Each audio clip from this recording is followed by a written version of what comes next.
앞뒤 옆에 계신 분 한번 인사하겠습니다. 예수 부활하셨습니다. 예. 날씨가 좀 쌀쌀한데 그래도 이제 봄은 봄이에요. 여러분, 이집트의 피라미드, 우리나라의 왕릉, 석가모니의 사리, 어떤 공통점이 있습니까? 정답은 죽은 후에 남은 것. 그래서 죽은 후에 남은 거죠. 피라미드나 왕릉은 그 규모가 어마어마합니다. 제가 피라미드를 가본 적은 없는데 요즘에 이렇게 영상 유튜브를 보면 여행 유튜버들이 많아요. 그러면 그런 거 가끔 봐요. 너무 좋더라고요. 생생하게 이렇게 보여주니까 가보지는 못해도 좋은데요, 어마어마합니다. 한두 개가 있는 게 아니에요. 어마어마하게 넓고 정말 그 시대에 그 이집트에서 태어나지 않은 게 정말 다행이다. 저는 거기서 돌을 나르고 있지 않았을까, 이런 생각이 들어요. 또 어마어마합니다. 무덤이잖아요. 경주에 가보시면 아시겠지만 경주 가는 곳곳마다 왕릉이 다 이렇게 문화재가 그냥 널려 있죠.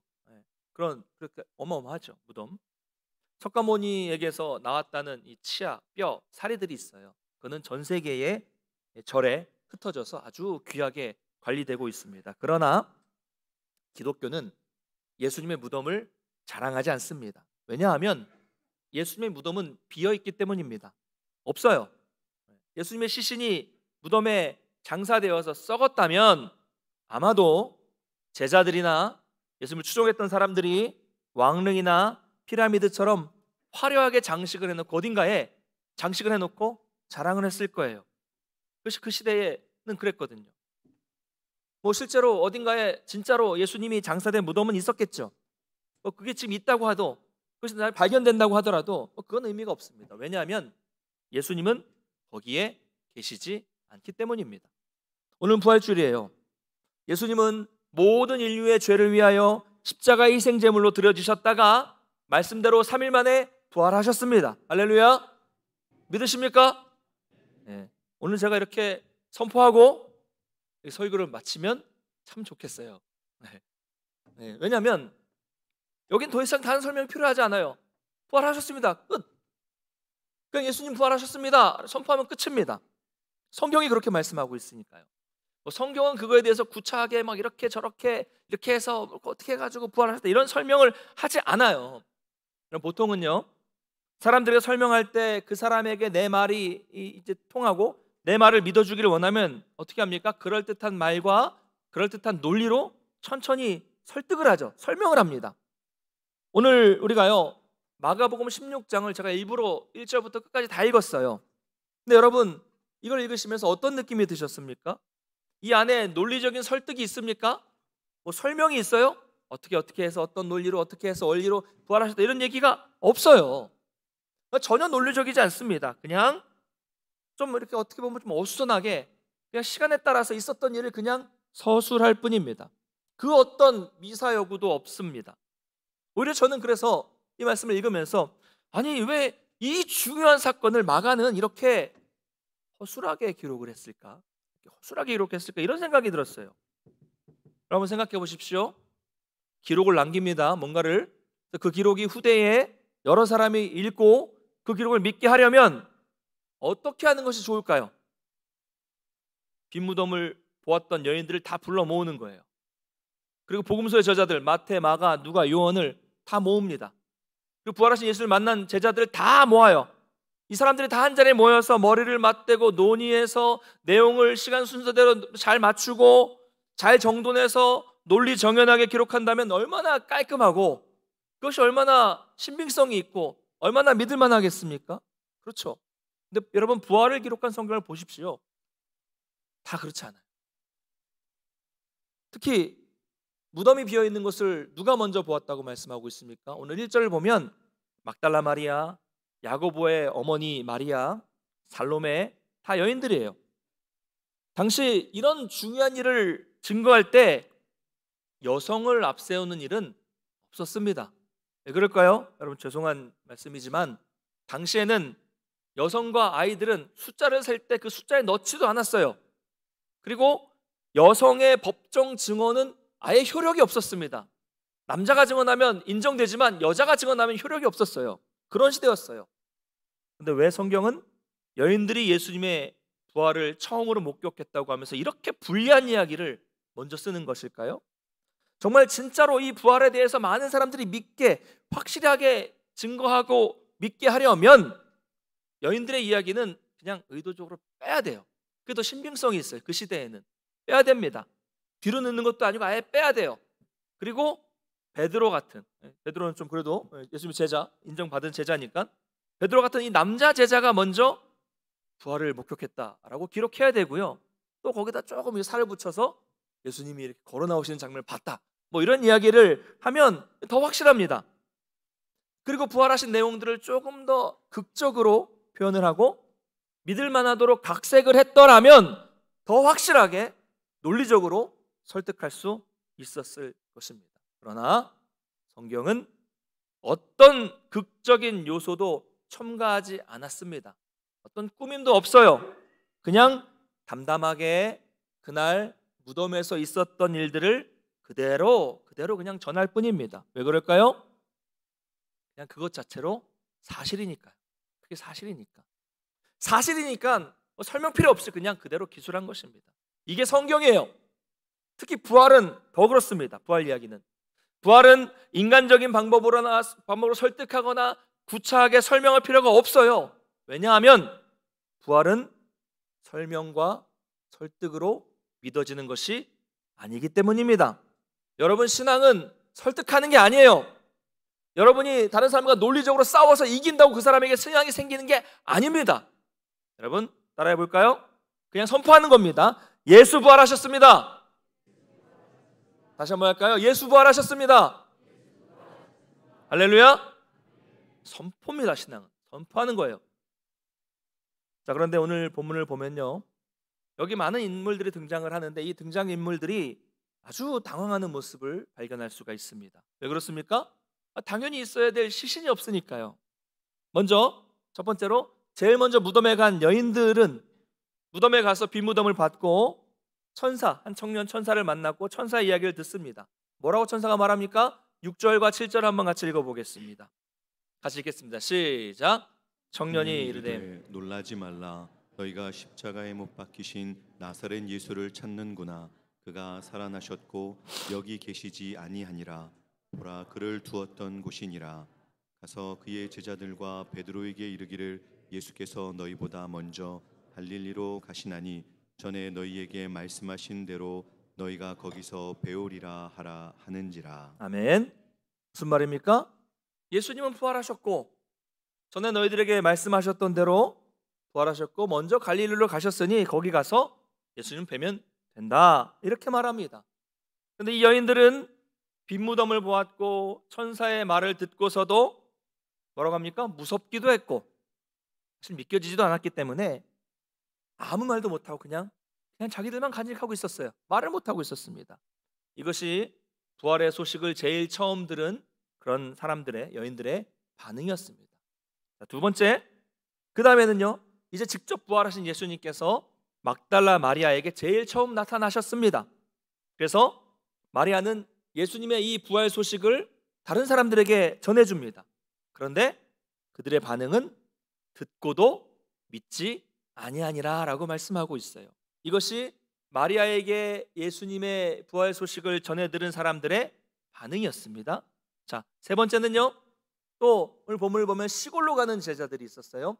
누가복음에는 이 사람들을 엠마오 마을로 가는 두 제자라고 이렇게 설명을 하고 있습니다. 이 두 제자에게도 부활하신 예수님이 나타나셨습니다. 그래서 이 두 사람도 다른 제자들에게 가서 예수님 우리가 만났다, 부활하셨다 라고 알렸지만 역시 제자들은 믿지 않았습니다. 자, 이 세 가지 반응이 다 비슷합니다. 천사의 말을 믿지 못했고 직접 부활해 주는 만났다는 사람의 말을 믿지 못했습니다. 그렇겠죠. 여러분, 누가 부활을 상상이나 할 수 있었겠습니까? 다 당황하고 다 못 믿고 다 안 믿었어요. 처음 반응은 그랬습니다. 자기의 이성적인 한계, 경험의 한계를 넘어서는 일에 대해서 받아들일 수 없었던 거예요. 그 뒤에 보면 제자들은 예수님께 책망받습니다. 이 믿음 없는 자들아, 책망을 받아요. 여러분, 우리가 마태복음을 계속 강의하면서 살펴봤지만 예수님은 이미 미리 예수님의 고난과 죽음과 3일 만에 부활하실 것을 3번이나 말씀을 하셨어요. 아마 이 기록되지 않은 내용까지 하면 더 여러 번, 더 많이 제자들에게 그렇게 말씀을 하셨을 것입니다.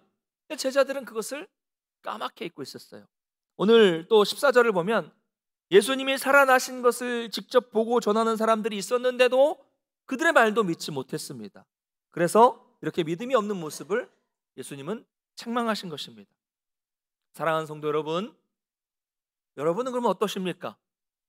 여러분들은 부활을 믿으십니까? 여러분, 이것은 우리 신앙에서 아주 중요한 질문입니다.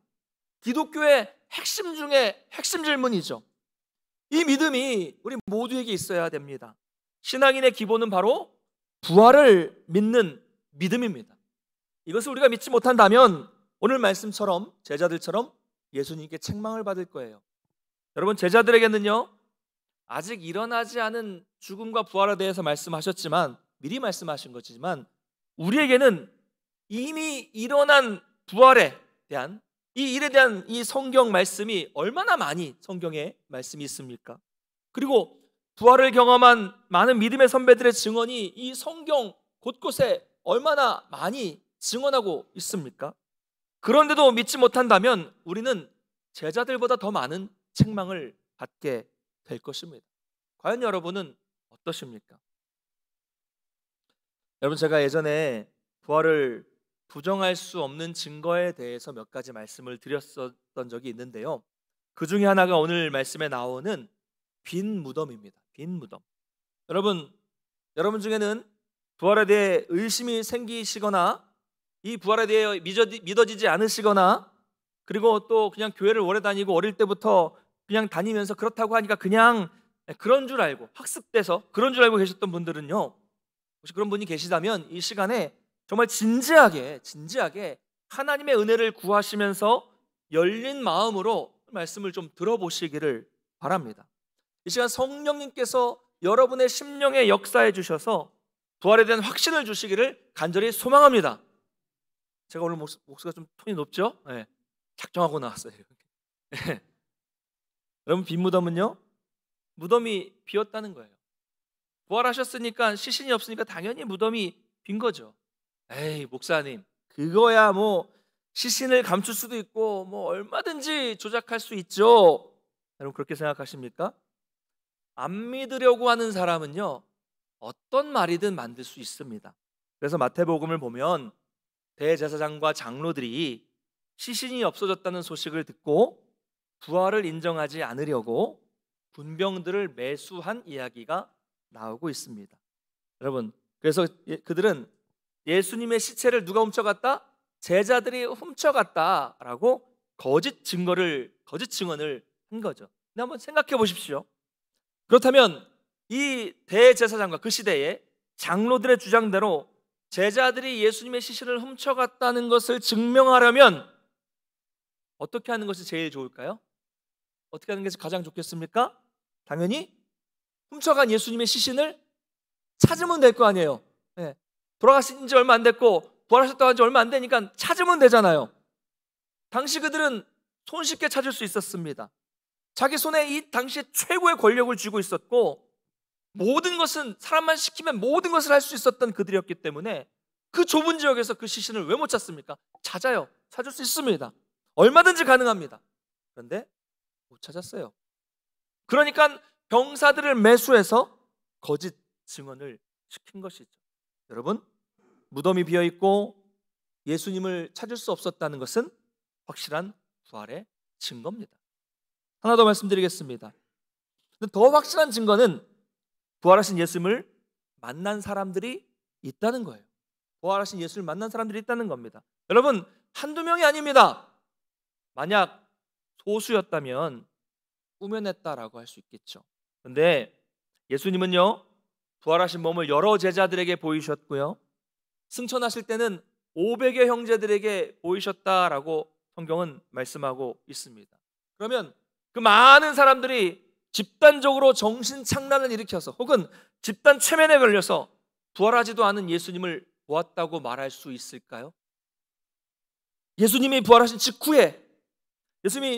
직후 그 예루살렘에는 예수님의 부활을 외치고 다니는 사람들이 정말 많이 있었지만 유대 종교 지도자들은 그 외침을 막을 수 없었습니다. 물론 아까 말씀드린 것처럼 군병들을 매수해서 예수님의 시신을 제자들이 훔쳐갔다라는 이런 여러 가지 거짓 증언을 만든 것처럼 나름대로 그 유대 종교 지도자들도 여러 가지 노력을 했어요. 사도행전을 보면 그 소식을 전하지 못하게 막 막기도 하고 감옥에 가두기도 하고 막 반대하면서 여러 가지 일들을 했지만 여러분, 진실은 거짓으로 막을 수 없었습니다. 그래서 너무도 자연스럽게 예수님 부활하신 직후부터 그 소식은 예루살렘 도성 곳곳으로 퍼져나가게 된 것입니다. 그래서 어떻게 됩니까? 놀라운 사실은요, 예수님을 십자가에서 처형한 그 도시, 바로 그 예루살렘에서 부활하신 예수님을 찬양하고 부활의 주님을 믿는 거룩한 성도들의 모임인 교회가 바로 그 도시에서 곧 생기게 되었습니다. 할렐루야. 예수님을 죽인 바로 그 도시 예루살렘에서 교회가 생겼다니까요. 여러분, 거짓말에 이렇게 많은 사람이 모여서 교회를 이룰 수 있을까요? 예수님이 돌아가신 지 얼마 되지도 않았는데 돌아가신 예수님을 부활했다고 하는 그 거짓말 위에 교회가 그 예루살렘에서 생길 수 있겠습니까? 말이 안 되죠. 또 거짓된 부활신앙 위에 전 세계에 이렇게 오랫동안 폭발적으로 많은 교회와 성도들이 생겨날 수 있겠습니까? 우리나라 초기 교회 역사를 한번 보면요, 우리나라의 교회 역사는 전 세계에서 가히 그 유래를 찾아볼 수 없는 특별한 성장과 특별한 부흥을 가져온 손꼽히는 부흥지가 바로 대한민국입니다. 엄청난 역사인데요, 거짓된 부활신앙 위에 우리나라의 이런 놀라운 변화와 놀라운 부흥이 있을 수 있었겠습니까? 불가능하죠. 그러므로 지금까지 이 지구상에 수억의 사람들이 예수를 믿고 삶이 변하고 그분 때문에 죽고 그분을 위해 사는 것을 통해서 우리는 예수님의 부활은 사실이며 지금도 살아서 우리 가운데 일하고 계시고 역사를 주관하고 계신다는 사실을 믿을 수 있는 것입니다. 할렐루야. 어떤 분들은요, 아무리 이런 이야기를 말씀을 드려도 의도적으로 이런 이야기는 귀를 막고 마음을 닫는 분들이 많아요. 세상 사람 중에 그런 분들이 많죠. 여러분, 그러지 마시고 이 시간에 여러분의 마음 속에 있는 여러분의 고집과 여러분의 생각과 배경 지식을 다 내려놓으시고 오늘 들은 이 성경의 말씀을 천천히 한번 되짚어 보시기를 바랍니다. 정말로 여러분 양심적으로 여러분의 양심이 인정할 수 있도록 기도하시면서 마음을 좀 열어보십시오. 사랑하는 성도 여러분, 이 부활을 확실히 믿게 되시기를 간절히 축원합니다. 여러분, 대충 믿지 마시고 진짜로 믿으세요. 막연한 믿음, 그냥 머리로 믿는 그런 믿음 말고요, 성경에 기록된 말씀대로 부활을 보고 증언한 사람들의 말씀을 한번 천천히 잘 살펴보시고 또 무덤이 비어 있었다는 사실을 살펴보시고 예루살렘에 부활하신 예수님을 머리로 한 교회가, 예수님을 처형한 예루살렘에 교회가 생겼다는 사실을 생각해 보시고 지금도 많은 영혼들이 구원받아서 교회에 이렇게나 많이 모인다는 사실을 잘 생각해 보시면서 예수님의 부활이 확실하게 믿어지게 되시기를 간절히 소망합니다. 그렇다면 이 부활 신앙을 우리가 확고히 갖게 된다면 우리에게는 어떤 유익이 있을까요? 가장 중요한 것은 부활 신앙을 확실히 믿으면 우리 삶이 바뀌게 되는 거예요. 여러분, 인간에게 가장 두려운 것이 무엇일까요? 코로나? 겪어봤으니까 이제는 안 두려워요. 그렇죠? 겪기 전엔 두려웠는데 겪고 나니까 안 두려워요. 가장 두려운 것은 죽음이죠. 제가 장례식 때 늘 말씀을 드리지만 우리는 한 번도 겪어보지 못했어요. 그 길을 가보지 못했고 한 번도 살아있는 사람이라면 경험해 본 적이 없기 때문에 죽음이 가장 두렵습니다. 인간은 다 그래요. 죽음은 어떻게 되는지도 모르고 죽는 과정이 어떻게 되는지도 모르기 때문에 두려워하는 것이죠. 그러나 여러분, 부활신앙을 확실히 갖게 되면 그 어떤 고난이 다가온다고 할지라도 죽음의 위협이 온다고 할지라도 절망하지 않게 됩니다. 이렇게 바뀌는 거예요. 죽음이 온다고 하더라도 십자가에 달리신 예수님처럼 굴복하지 않고 넉넉히 이겨낼 수 있는 것입니다. 여러분, 이건요, 장례식장만 가보셔도 알 수 있습니다. 불신자의 장례식과 성도의 장례식은 너무나도 큰 차이가 납니다. 물론 육신의 이별은 신자나 불신자나 다 슬픈 일일 텐데요, 그러나 우리는 그 속에서도 찬양이 흘러나오고 다시 만날 수 있다는 이 천국 소망, 다시 부활한다는 이 소망을 가지고 우리는 충분히 넉넉히 이겨낼 수 있는 것입니다. 저도 목회자지만 그래서 온 가족이 신앙생활에 잘 있는 분들의 장례를 가면 너무나도 마음이 편하고 감사한 마음으로 장례를 인도할 수가 있는 거예요. 사랑하는 성도 여러분, 이 부활신앙이 여러분의 삶 전체를 변화시켜서 당당하게 또 힘있게 살아갈 수 있도록 인도해 준다는 것을 여러분 믿으시기를 바랍니다. 자, 그렇다면 우리가 이 부활신앙을 가지고 있다면 그 다음에는 무엇을 해야 될까요? 15절을 한번 같이 읽어보겠습니다. 15절 같이 읽겠습니다. 시작. 또 이르시되 너희는 온 천하에 다니며 만민에게 복음을 전파하라. 아멘. 우리는 부활의 주님을 만났다면 부활의 주님을 전파하는 증인의 삶을 살아야 됩니다. 실제로 당시에 부활하신 예수를 만난 제자들은 이 말씀 그대로 온 세계에 다니면서 복음을 전했어요. 근데 그 전에 어떤 사람들이었습니까? 이 사람들이 예수님이 잡히실 때는 죽을까 봐 두려워서 모두가 도망갔던 제자들인데 부활의 주님을 만난 이후에는 확고한 부활 신앙을 갖게 됨으로써 죽음도 두려워하지 않고 복음을 전했습니다. 완전히 바뀌었죠. 부활의 주님을 만나니까. 고난을 당하고 옥에 갇히고 심지어 그 목숨을 잃는다고 해도 끝까지 복음을 전하면서 불꽃처럼 타오르는 삶을 살았습니다. 여러분, 2023년 오늘 이 부활주일에도 부활하신 예수님은 여전히 우리에게 만민에게 복음을 전하라 라는 이 말씀으로 사명을 주고 도전을 주고 계십니다. 여러분, 바라기는 이 말씀대로 부활의 주님을 증거하는 저와 여러분이 되시기를 간절히 소망합니다. 마지막으로 17절과 18절을 한번 같이 읽어보겠습니다. 17절, 18절 같이 읽겠습니다. 시작. 믿는 자들에게는 이런 표적이 따르리니 곧 그들이 내 이름으로 귀신을 쫓아내며 새 방언을 말하며 뱀을 집어올리며 무슨 독을 마실지라도 해를 받지 아니하며 병든 사람에게 손을 얹은즉 나으리라 하시더라. 아멘. 부활의 주님을 믿는 저와 여러분에게 이런 기적이 일어난다는 것을 여러분 믿으시기 바랍니다. 왜 그렇습니까? 부활하신 주님은 지금도 살아계셔서 우리와 함께하고 계시기 때문입니다. 여러분, 예수님은 지금도 여기 이 자리에 함께 계십니다. 믿으십니까? 네, 제가 너무 좋아하는 찬송이 있는데요, 80장 전지에 있는 이름 중 그 중에 3절인데요, 지금도 살아계셔서 언제나 하시는 일 나 같은 죄인 부르사 참 소망 주시도다. 여기 저는 이 찬양만 부르면요 막 가슴이 뛰고, 지금도 제가 막 일부러 빨리 했거든요. 눈물 날까 봐. 찬양만 부르면 막 눈물이 글썽글썽거리고, 그리고 또 막 힘이 나요. 지금도 살아계셔서 언제나 우리를 부르신다, 소망 주신다. 언젠가는 제가 기도하고 있는데 계속 이 찬양이 지금도 살아계셔서 지금도 살아계셔서 지금도 살아계셔서, 이게 머릿속에서 고장난 이 판이 막 튀는 것처럼 계속 이 부분만 계속 반복이 되는 거예요. 여러분, 너무나도 은혜가 되는 찬양입니다. 예수님은 부활하셨기 때문에 지금도 살아계셔서 저 여러분을 이렇게 구원해 주셨고, 지금도 살아계셔서 우리의 마음을 열어주시고, 지금도 살아계셔서 은혜를 부어주시고, 지금도 살아계셔서 이 자리에 여러분과 함께하고 계시고, 지금도 살아계셔서 우리가 기도하면 기도를 들어주신다는 것을 여러분 믿으시기를 바랍니다. 부활신앙은 너무나 중요한 신앙입니다. 주 안에서 사랑하는 우리 동문교회 성도 여러분, 말씀을 맺겠습니다. 예수님은 부활하셨습니다. 여러분, 예수님이 부활하시지 않으셨다면 우리는 지금 여기 이렇게 모여있지 않을 거예요. 예수님이 부활하지 않으셨다면 기독교도 존재하지 않고 교회도 존재하지 않았을 것입니다.